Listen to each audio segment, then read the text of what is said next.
역사적으로 세상을 살아가는 방법 또는 세상을 살아가는 방식 또 가치관 이런 것과 관계된 인간의 관점은 여러 가지가 있지만 크게 분류를 하면 두 가지로 나눌 수 있습니다.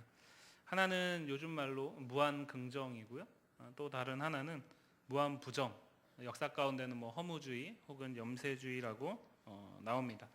무한 긍정은 말 그대로 우리가 마음을 어떻게 먹느냐에 따라서 내 인생이 달라질 수 있다라는 것이죠. 인간의 능력이 생각보다는 훨씬 더 크고 인간의 능력에 한계가 없어서 내가 그것을 어떻게 효과적으로 개발하고 활용하느냐에 따라서 그 후의 결과는 완전히 달라질 수 있다라고 말을 하는 것이 무한 긍정입니다. 이와는 정반대로 무한 부정, 허무주의 혹은 염세주의라고 말하는 이것은 만물 가운데 인간은 아주 미약하다라는 거죠. 그래서 아무것도 할 수 없는 작은 존재이기 때문에 그 안에서 무엇인가를 하고 무엇인가를 이루면서 계획하고 살아가는 모든 것들이 부질없는 것이다 라고 말하는 관점입니다. 어떤 것이 더 끌리십니까? 흔히 우리는 이 무한 부정은 좀 반기독교적이라고 생각을 누구나 다 합니다. 그런데 이 무한 긍정은 기독교적이라고 생각하시는 분들이 많이 계십니다. 오늘 본문인 이 전도서는 정말 그런지 이에 대한 해답을 제시하고 있습니다. 1절 말씀 보시면 먼저 이 말씀을 누가 기록하였는지를 말하고 있는데 우리는 당연하게 생각하지만 학자들은 이것을 가지고 끊임없이 논쟁을 하고 있습니다. 학자들 사이에서는 여기서 말하는 다윗의 아들 이 예루살렘 왕이라고 말하는 이 사람이 누구일까에 대해서 솔로몬이다라는 것에 대해서 많은 학자들이 동의하지 않습니다.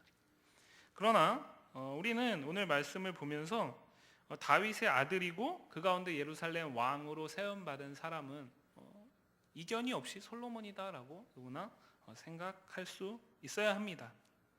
중요한 것은 이 시간 우리가 이것의 저자가 솔로몬이냐 아니냐를 따지는 것은 사실 그렇게 중요한 것이 아닙니다. 중요한 것은 오늘 우리 1절 말씀에서 우리가 가지고 있는 성경책에서와는 좀 다르게 원문에서는 어순이 좀 바뀌어 있거든요. 근데 원문에서는 무엇을 먼저 말하냐면 다윗의 아들, 예루살렘 왕 이것을 먼저 말하지 않고 전도자라는 것을 먼저 말합니다. 우리가 성경에서 만나는 이 전도자라고 오늘 표현되고 있는 이 솔로몬은 어떤 사람입니까? 어린 나이에 아버지 다윗의 뒤를 이어서 이 통일 이스라엘 왕국을 다스렸던 왕입니다. 그런데 이 솔로몬이라는 사람은 처음부터 되게 파격적으로 성경에 등장을 하게 되죠. 아버지가 이루지 못했던 성전을 건축하고 또 왕궁을 건축하는 그 일, 그것에 앞서서 그가 왕이 너무 어린 나이에 되다 보니까 하나님 앞에 예배하면서 먼저 하나님의 지혜를 구하잖아요. 그것을 일천번제라는 그 행위를 통해서 기브온 산당에서 하나님께 예배를 드리고 그 가운데서 하나님이 응답하셔서 그에게 무엇을 줄까라고 말할 때 솔로몬이 우리가 생각하는 어떤 부귀나 영화, 재물 이런 것을 구하지 않고 지혜를 구하게 됩니다. 그것이 열왕기상 3장에 나오죠. 그런데 이 솔로몬이란 사람이 지혜가 얼마나 엄청났는지를 말하는 한 이야기가 성경 가운데도 나오고 예수님을 믿지 않는 교회 밖에 있는 사람들도 아는 얘기가 있는데 그것이 바로 소위 우리가 말하는 솔로몬의 재판이라는 것입니다. 솔로몬의 재판은 무슨 내용이죠? 그러니까 두 여자가 있는데 어떤 아이가 내 아이냐, 진짜 엄마가 누구냐 이것을 밝히는 거였죠. 그리고 그 사건을 기록하고 있는 열왕기상 3장 28절을 보시면 이렇게 말을 하는데 온 이스라엘이 왕이 심리하여 판결함을 듣고 왕을 두려워하였으니 이는 하나님의 지혜가 그의 속에 있어 판결함으로 봄이더라. 아멘. 그 솔로몬의 판결을 보면서 이스라엘 백성들이 이 사람과 하나님의 지혜가 함께하고 있다라는 것을 보았다라는 거죠. 하나님의 지혜가 솔로몬 가운데 함께하고 있다는 것을 모든 사람들이 목격했다라는 것입니다. 본문의 저자가 솔로몬이다라는 것은 그래서 중요합니다. 이 솔로몬은 하나님의 지혜가 함께했던 사람입니다. 세상에 그 누구도 범접할 수 없는 아니 차원이 다른 지혜를 소유한 사람이었다라는 거죠. 오늘 우리가 가지고 있는 이 성경에는 전도자라고 나오지만 이 전도자는 코엘렛이라는 히브리어 단어인데 이것은 지혜자라는 뜻으로 해석할 수 있습니다. 그러니까 하나님의 지혜가 함께한 사람 솔로몬이 인간의 삶에 대해서 기록하고 있는 성경이 전도서입니다. 인간의 삶의 문제에 대해서. 그런데 이 솔로몬이 그냥 범상한 사람, 그냥 일반적인 사람이 아니라 하나님의 지혜가 함께하는 세상의 유일무이한 지혜자였기 때문에 이 말씀을 대하는 우리에게도 신뢰를 주는 것이죠. 모든 것을 다 알고 모든 것을 다 경험해 본 사람이 풀어가는 이야기다라는 것입니다. 그것을 염두에 두고 계속해서 2절 말씀을 보시면 2절 말씀은 우리가 가지고 있는 전도서 1장 2절뿐만 아니라 전도서 끝부분에 나오는 12장 8절 말씀에도 동일하게 나오는데 헛되고 헛되며 헛되고 헛되니 모든 것이 헛되도다. 헛되다라는 표현이 5번이나 등장을 하고 있습니다. 근데 이 표현이 12장 8절에 동일하게 또 나오고 있다는 거죠. 이 전도서라는 장르 자체가 산문시의 성격을 갖고 있기 때문에 시 안에서 맨 앞과 맨 뒤에 똑같은 내용을 이야기하고 그 사이에 이야기를 배치하는 것입니다. 전도서가 얘기하는 핵심은 무엇이냐? 모든 것이 헛되고 헛되며 헛되고 헛되니 헛되다. 별로 좋은 말 아닌 것 같아요. 같은 표현을 무려 5번이나 반복을 하고 있습니다. 그런데 이것만이 아니라 이 헛되다라는 표현이 헤벨이라는 히브리어인데 이 헤벨이라는 단어가 전도서 안에 12장밖에 안 되는 전도서 안에 35번이나 등장을 합니다. 35번이나 앞과 뒤에 배치하여서 5번씩 이야기하고 전체적으로 35번이나 전도서 지혜자가 계속해서 이야기하는 것은 헤벨이라는 거죠. 전도서를 통해서 우리가 보아야 할 건 역시 이 헤벨임, 헛되다라는 이 표현, 여기에 주목을 할 때 우리가 이 전도서가 말하는 것이 무엇인지를 조금 더 가까이 다가갈 수 있습니다. 오늘 우리가 더욱더 구체적으로 집중해서 볼 부분은 이 3절 이하의 본문인데요. 우리 3절 말씀 한번 다 같이 읽어보겠습니다. 3절 말씀 다 같이 읽습니다.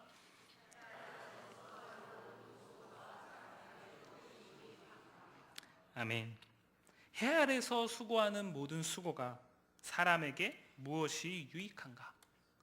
이것이 오늘 우리가 보는 이 3절부터 11절까지의 본문에서 이 지혜자가 말하고자 하는 이야기입니다. 해 아래에 있는 모든 사람들이 수고하는 것, 그것이 정말 그들에게 유익이 있는가? 그것이 정말 그들에게 이득이 있고 그것이 정말 그들에게 행복을 보장하는가? 이것을 이야기하는 것입니다. 그런데 이 수고, 일한다라고 생각하시면 됩니다. 애쓰고 노력함, 이것은 우리가 살아가는 이 세상에서 당연하게 해야 되는 것이다 라고 생각됩니다. 그래서 우리가 청년 실업을 살아가는 이 시대의 청년들을 보면서 그들이 수고하고 애쓰지 않기 때문에 그들이 그렇게 일하기를 싫어한다라고 이 세대를 바라보면서 많은 사람들은 이야기를 합니다.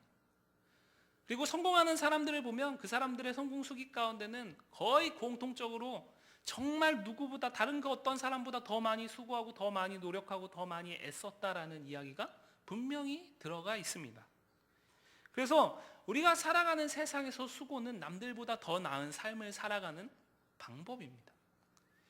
그런데 이 수고라는 것은 원래 성경에서 어떻게 등장을 하냐면 창세기에서 아담과 하와가 범죄한 이후에 하나님께서 그에게 형벌을 내리시잖아요. 특별히 남자에게 수고하지 않고서는 땅의 소산을 먹고 살 수 없게 만드셨다라고 이야기를 하죠. 원래 하나님께서 이 수고를 명하신 이유는 생존을 위한 것입니다. 생명을 유지하기 위한 것입니다. 그러나 시간이 지나면서 사람들은 그 수고를 통해서 자신들 나름대로의 삶의 목적들을 이루어가기 시작했다라는 거죠. 이 시대를 살아가는 우리에게 이 수고함은 이제는 생명을 유지하는 것을 넘어서서 내가 하고자 하는 그 어떤 목적을 이루고 내가 이루고자 하는 어떤 꿈을 실현하는 데 있어서 반드시 필요한 것입니다. 그래서 수고하지 않으면 잘 못 살게 되고 고통을 겪을 수밖에 없고 그것을 게으르기 때문에 당연하다라고 우리가 살아가는 세상에서는 수고를 고귀한 가치로 여기고 그 반대되는 것은 피해야 될 것으로 말을 하고 있습니다. 우리가 살아가는 이 현실은 그것이 더욱더 심하죠. 그래서 끊임없이 수고하지만 그 가운데 쉬는 것은 마치 사치처럼 여깁니다. 그만큼 수고를 떼놓고는 이 노력, 일함 이것을 떼놓고는 말할 수 없는 세상 속에 우리는 살고 있습니다. 그런데 거기에는 단서가 있죠. 지금의 이 수고가 더 나은 내일을 약속할 것이다. 우리가 우리 아이들에게 제일 많이 하는 얘기가 그거잖아요. 강남에 있는 학교에 가면은 교훈이 급훈이 그런 학교가 있다 그러더라고요. 반이. 지금 네가 조금 더 수고하면 나중에 네 아내의 얼굴이 바뀐다. 그러니까 소위 말하는 세상의 논리를 따라서 좀 더 나은 집안에 장가를 가기 위해서는, 시집을 가기 위해서는 지금 네가 좀 더 수고해서 좋은 대학을 가고 좋은 직장을 갔을 때 그 문이 좀 조금씩 더 열린다라는 거죠. 그러니까 오늘의 수고가 우리에게는 언제나 내일을 위한 더 나은 삶, 그것을 바라보고 있다라는 거죠. 그것을 위해서 오늘을 우리는 희생해야 된다라고 우리가 살아가는 세상에서는 이야기를 합니다. 그런데 그러한 세상을 살아가는 우리를 향해서 오늘 본문에서 지혜자는 해 아래에서, 세상 속에서, 혹은 인간이 속한 모든 영역에서 수고하고 노력하고 애쓰는 것, 그러한 삶을 추구하는 것, 그게 정말 사람에게 유익이 있는 것이냐라고 반문하고 있습니다. 어떻게 생각하십니까? 지혜자는 이 질문을 던지고 우리를 이 해 아래에 하나님이 만드신 피조 세계로 초대하고 있습니다.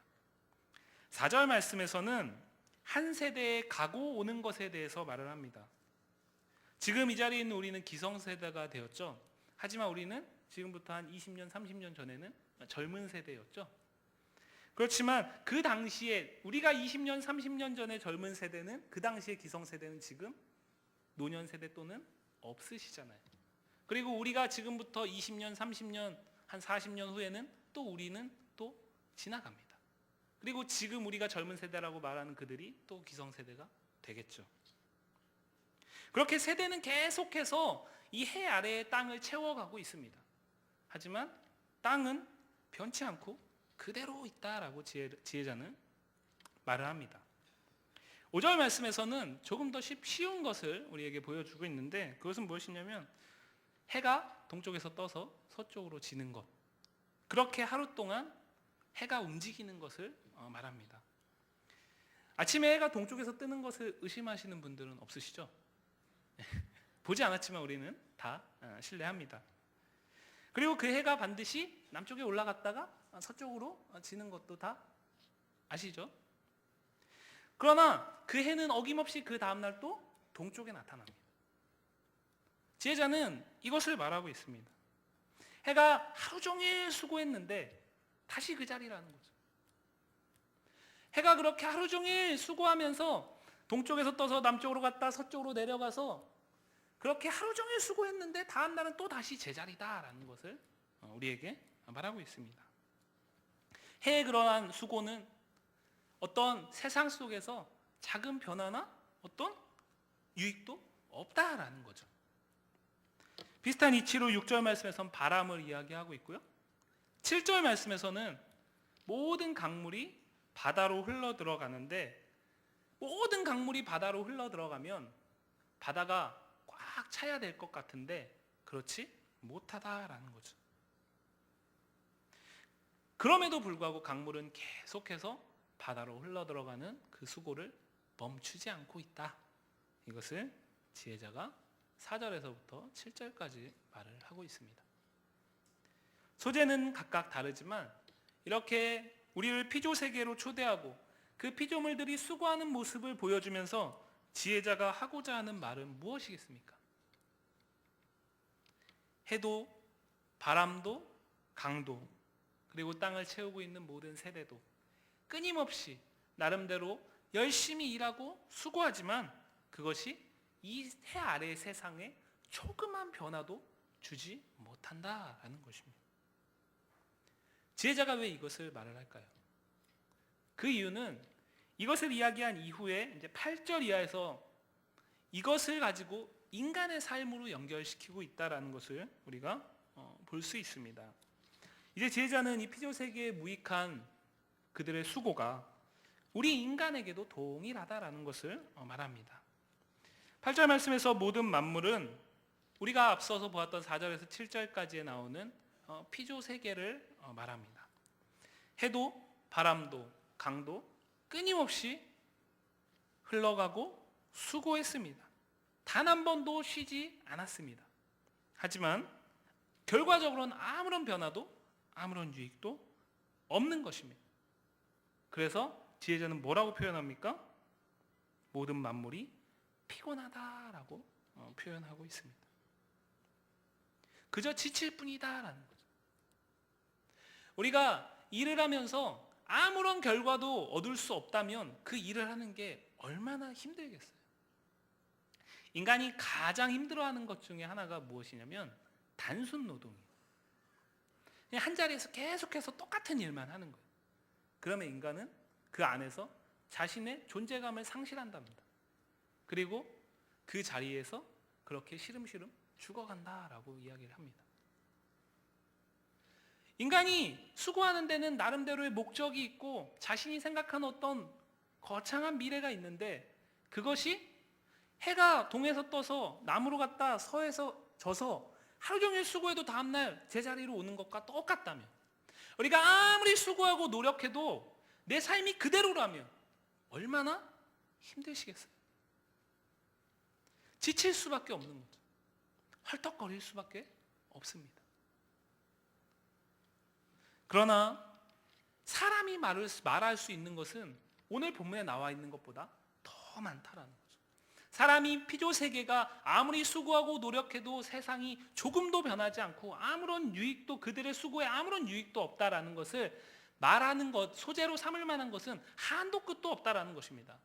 뿐만 아니라 사람이 눈으로 어떤 것을 본다 해서 그것에 만족함을 느낄 수 없고, 사람이 어떤 것을 듣는다 해서 그것이 온전히 채워질 수 없다라고 말을 합니다. 이렇게 만족하지 못하고 채워지지 않는 인간도 과거에 있었던 일을 미래에 다시 보게 될 것이다 라고 말합니다. 역사는 순환한다 라고 이야기를 하죠. 그렇게 그때에는 새로운 것처럼 여겨졌던 것이 나중에는 돌아보면 언젠간 다 했던 거라는 거죠. 그리고 지금 우리가 살아가는 이 시대에 이거는 정말 획기적인 것이다 라고 생각되는 그것도 언젠간 분명히 내가 알지 못하는 언젠가 분명히 있었었다라는 거죠. 해 아래 새 것은 없다라고 지혜자는 결론을 내립니다. 그러면서 지혜자의 이 결론에 누군가가 반문을 한다면, 여기 새 것이 있다, 네가 알지 못하는 그게 있다 라고 얘기를 한다면 그것은 분명 그 사람이 눈으로 보지 못했고 귀로 듣지 못하였을 뿐 과거에 있었던 것이다 라고 지혜자는 말을 하고 있습니다.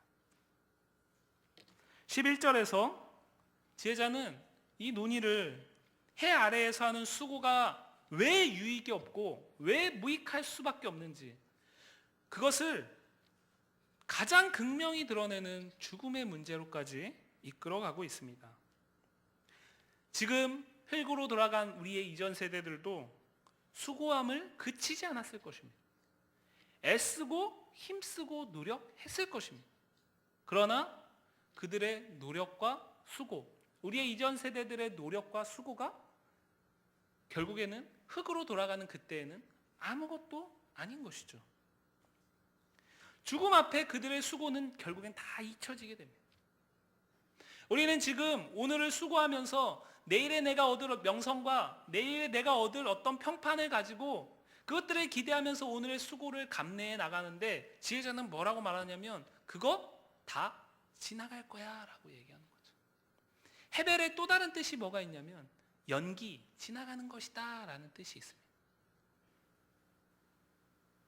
지금 세대도 그리고 우리의 다음 세대도 해 아래에서는 결국 모든 세대는 죽음 앞에서 그들의 모든 수고가 해배일 뿐이다라는 것을 오늘 지혜자는 말합니다. 그렇다면 오늘 본문이 우리에게 해 아래에서 우리가 하는 모든 수고, 애쓰고 노력하는 것, 그것을 불필요하다, 우리가 피해야 할 것이다 라고 말하는 것일까요?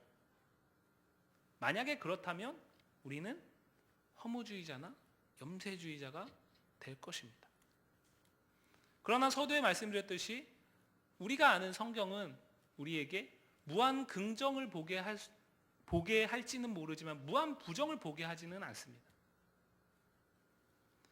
지혜자는 4절부터 7절까지의 말씀에서 자신이 던졌던 그 3절의 질문, 해 아래에서 수고하는 것이, 그 모든 수고가 사람에게 유익하지 않은 그저 무익하다라는 것을 밝히기 위해서 먼저 우리를 하나님의 창조 세계로 초대했습니다.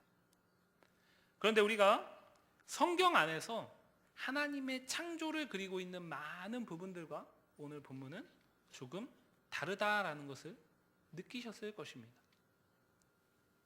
가령 성경의 첫 장인 창세기 1장에서 창조는 하나님의 말씀으로 하나님이 주도적으로 행하신 일입니다. 그리고 그 하나님의 창조는 완전했습니다. 하나님이 보시기에 좋았더라라고 말할 만큼 완벽한 창조였습니다.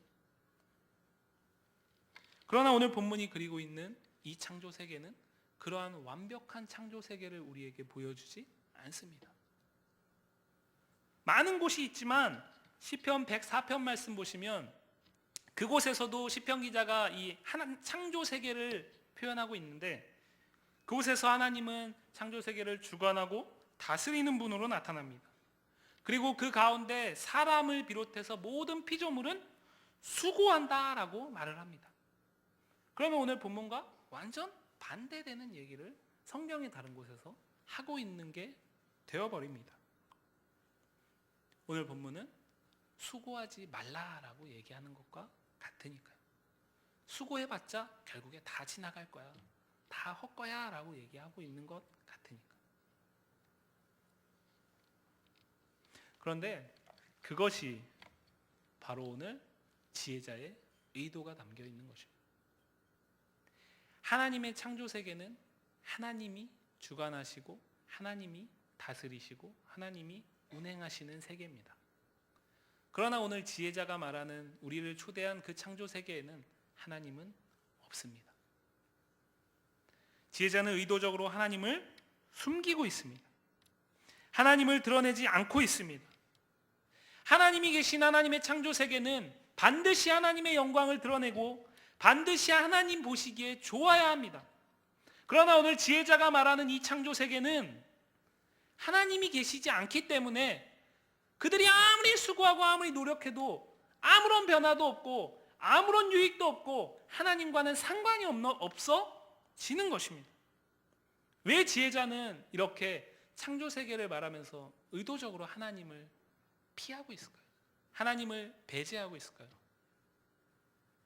그것은 해 아래에서의 수고하는 우리 인간의 모든 수고가 헛것이 되냐 그렇지 않느냐, 무익하냐 유익하냐의 결정이 우리가 생각하는 수고 이후에 있는 더 나은 내일을 생각하는 것에 있는 것이 아니라 오늘을 수고하는 그 가운데 하나님이 계시느냐 그렇지 않느냐에 있다라는 것입니다.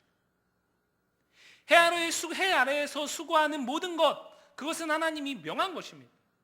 범죄한 인간에게 하나님은 수고하고 노동할 것을 명하셨습니다. 그렇기 때문에 우리는 수고를 죄악시해서는 안 되는 것이죠. 그러나 오늘 전도서 기자는 그 수고가 헛것이다 라고 말을 하고 있습니다. 왜요? 그 수고에 하나님이 계시지 않기 때문에. 하나님이 보시기에 좋았던 창조세계, 그 창조세계는 너무나 딱딱 맞아 떨어져서 하나님이 그 상상하셨던, 계획하셨던, 작정하셨던 그대로 세상 가운데 작동하고 하나님 보시기에 심히 좋을 만큼 인간은 그렇게 하나님의 눈에 지어졌는데, 피조세계가 됐건 인간이 됐건 그 가운데 하나님이 배제되게 되면 그 모든 것은 무익하다라는 거죠. 그 모든 것은 헛것이다 라는 것입니다. 그 모든 것은 헤벨일 뿐이다. 연기와 같이 사라질 수밖에 없다라는 것입니다. 예수님도 마태복음 6장 19절 이하에서 제자들을 향해서 산상에서 말씀하실 때 너희를 위하여 보물을 땅에 쌓아두지 말라고 말씀하셨습니다. 왜 그렇습니까? 6장 19절 이하를 보시면 땅에 보물을 쌓게 되면 그것은 좀과 동록이 해하며 도둑질 당할 우려가 있기 때문이다. 결국에 무엇입니까? 보물을 땅에 쌓아두는 그 수고가 무익하다라는 거죠. 그런데 이 19절 말씀에서는 너희를 위하여 보물을 땅에 쌓아두지 말라라고 이야기를 했는데 그 이후에 예수님은 제자들에게 보물을 쌓는 행위 자체가 문제가 아니라 그것을 어디에 쌓는 것이 문제다라는 것을 말을 하고 있다라는 거죠. 땅에 보물을 쌓지 말고 하늘에 보물을 쌓으라고 말씀하셨다라는 거죠. 수고하는 것 자체가 문제가 아니라 그 수고가 무엇을 위한 것이고 그 수고가 어떠한 수고인지가 중요하다라는 것입니다. 그리고 25절 말씀에서는 목숨을 위하여 무엇을 먹을까 마실까 입을까 염려하지 말라고 말씀하시면서 그 이하 26절 말씀에서 공중의 새도 내가 먹인다. 들의 백합화도 들의 백합화도 내가 입힌다 라고 말씀을 하신다라는 거죠. 인간은 끊임없이 수고하는 이유가 무엇입니까? 우리가 살아가는 이 세상에서 이 해 아래에서 우리가 수고하는 이유는 무엇입니까? 더 나은 오늘이 아닌 더 나은 내일을 위해서 우리는 수고합니다. 그런데 예수님은 제자들에게 무엇이라고 말했습니까? 오늘이 중요하다라는 거죠. 내일은 너의 날이 아니다라는 것입니다.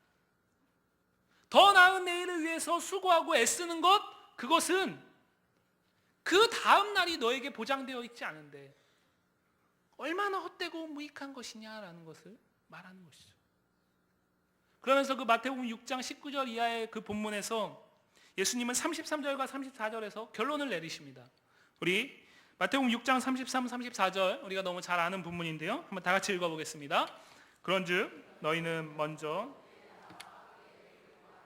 그리하면 이 모든 것을 너희에게 더하시리라. 그러므로 내일 일을 위하여 염려하지 말라. 내일 일은 내일이 염려할 것이요 한날의 괴로움은 그날로 족하니라. 아멘. 해 아래에서 우리가 힘쓰고 수고해야 할 것은 내일에 대한 염려로 인해서 그 염려로부터 내가 스스로 벗어나기 위해서 더 나은 내일을 막고자 오늘을 희생하면서 더 많이 수고하고 더 많이 애쓰고 그렇게 하는 것이 아니라 우리가 힘써야 할 것은 해 아래에 있는 우리가 힘써야 할 것은 우리가 수고해야 할 것은 바로 오늘의 하나님의 나라와 하나님의 의를 구하면서 사는 것이다 라고 예수님은 결론을 내리십니다. 하나님의 나라와 하나님의 의를 위하여 사는 오늘은 우리에게 무익하지 않습니다. 하나님의 나라와 하나님의 의를 구하면서 하는 수고는 우리에게 헤벨이지 않습니다. 그것은 하나님이 우리를 만드신 목적을 오늘의 삶의 수고를 통해서 우리가 하나님께 올려드리는 것입니다. 그것은 가장 귀한 것이고 가장 복된 것입니다. 우리의 수고 가운데 해 아래에서 감당하는 오늘의 우리의 수고 가운데 하나님이 계시다면 그것은 결코 헛된 것이 아닙니다. 그렇다면 하나님이 계신다라는 것, 이것이 무슨 의미겠습니까? 우리는 지금까지 우리가 해 아래에서 수고하는 것은 그냥 다 무익하다라고 말하는 것 같았는데 사실은 지혜자는 해 아래에서 하는 수고는 유익해야 한다. 그 가운데 하나님의 나라와 하나님의 의를 구하기 위한 수고여야만 한다라고 말을 하는 것이죠. 도대체 하나님이 우리와 함께 하시면서 우리가 하나님이 계심으로써 감당하는 수고, 그 하나님이 계시다라는 것이 무슨 의미겠습니까? 오늘 전도서 본문은 인간의 삶 속에서 해 아래에 새 것은 없다라고 단언합니다. 그러나 성경은 새 것이 있다라고 분명하게 말합니다. 우리 고린도후서 5장 17절 말씀 정확하게 나오는데요. 다 같이 읽어보겠습니다. 그런즉 누구든지 그리스도 안에 있으면 새로운 피조물이라 이전 것은 지나갔으니 보라 새 것이 되었도다. 아멘. 하나님이 계시다라는 것, 인간의 수고가 무익하지 않고 유익할 수 있게 하는 것, 그것은 우리가 인간이 그리스도 안에 있을 때만 가능하다라는 거죠. 해 안의 모든 것은 새롭지 않은데 새로운 것이 있다라는 거죠. 우리를 새롭게 하기 위해서 예수 그리스도는 우리를 찾아오셨고 우리를 위해 십자가에 달려 돌아가셨다라는 거죠. 그리고 부활하셨다라는 것입니다. 그 새롭게 된 피조물 된 우리는 우리의 모든 수고와 해 아래에서의 감당하는 애씀과 노력을 통해서 그것이 헛것이 아니라 그 어느 것보다 유익하고 그 어느 것보다 귀하고 그 어느 것보다 하나님을 기쁘시게 하는 수고로 바꾸어갈 수 있다라는 거죠. 하나님이 우리를 구원하신 이유가 단순하게 우리를 천국 백성, 천국의 그 영원한 영생을 누리게 하기 위한 것이라면 하나님은 우리를 구원하는 그 순간 이 수고하고 애쓰면서 고통하고 힘들 수밖에 없는 이 세상에 남겨두지 않으셔야 합니다. 그러나 하나님은 우리를 남겨두셨습니다. 그 이유는 여전히 해 아래에서의 살아가는 우리의 수고를 통해서 하나님이 받으시고자 하는 영광이 있다라는 거죠. 그런데 하나님은 그것을 우리의 노력으로 하라고 말한 것이 아니라 우리를 새로운 피조물로 삼아주셔서 우리가 그렇게 할 수 있도록, 그렇게 할 수 있는 존재로 바꾸어 주셨다라는 것입니다. 해 아래에서야 하는 모든 수고가 사람에게 정말 유익한가라는 이 지혜자의 질문, 이 질문에 성경은 우리에게 이렇게 말합니다. 우리가 그리스도 안에 있으면 교회를 다니는 것이 아니라 명목상의 그리스도인이 아니라 실질적인 그리스도인으로서 그리스도 안에 있다면, 그리스도와 연합하여 있고 그리스도에 접붙어 있다면, 그래서 새로운 피조물이 되었다면 우리의 모든 수고는 결코 무익하지 않습니다. 그러나 그렇지 않다면 우리가 더 나은 내일을 위해서 감당하는 모든 수고는 지나가는 해별과 같다라는 것을 우리는 잊어서는 안 됩니다. 그때의 우리의 모든 수고는 무익하고 그렇기 때문에 고통스럽고 그렇기 때문에 힘들 뿐입니다. 하지만 새로운 피조물 된 우리가 하나님의 영광을 이루기 위해서 하나님의 나라와 그 뜻을 바라보면서 감당하는 이 땅에서의 해 아래에서의 모든 수고는 하나님께서 기쁘게 받으심을 믿으시기 바랍니다. 해 아래 사는 우리는 무한 긍정도, 무한 부정, 허무주의나 염세주의자도 아닌 오직 그리스도 안에서 새로운 피조물이 되어서 하나님의 나라와 그 의를 구하는 수고함으로, 그러한 삶으로 하나님의 영광을 나타내며 하나님을 증거하는 귀하고 복된 성도 되시기를 주님의 이름으로 간절히 축복합니다. 기도하겠습니다. 하나님 감사합니다.